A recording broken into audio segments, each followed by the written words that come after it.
Every 10 years, the federal government takes account of all U.S. residents, and Census 2010 is paying particular attention to minority groups.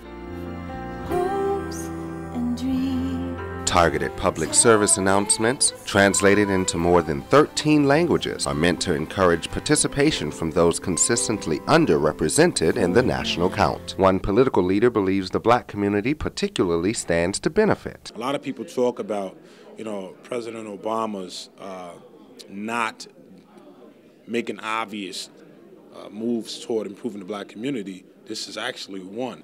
And, being a president, you can't make blatant moves like, I'm going to put all this money in the African-American neighborhood, because then you have a new problem. The census count helps determine how the government allocates over $400 billion, money that's useful for the upkeep and construction of hospitals, schools, and job training centers, useful resources for any community. The federal government may find it difficult to convince Syracuse's African-American community, who has a hard time believing federal money will ever reach them. They can say what they want, they can make it sound pretty, but we living with the reality of what's going on.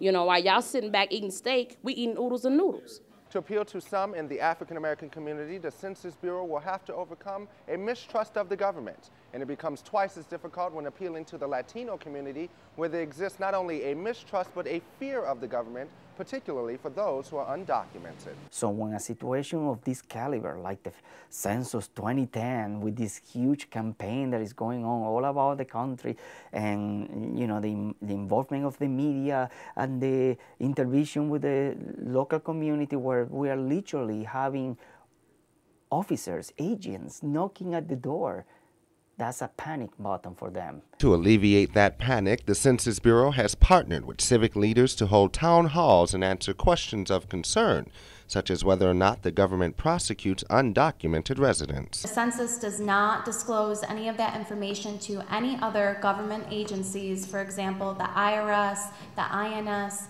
So we count everyone, and it will not affect whether your status, if you're undocumented or documented. For Andrea, this session was enough to convince her to fill out her census and be counted, but she's not counting on the government. I'm going to fill out that census and just have faith in God that He step in and take over. That's all I can do. It's just have faith in God, because I can't put my trust in these men. Dontre Conerly, NCC News.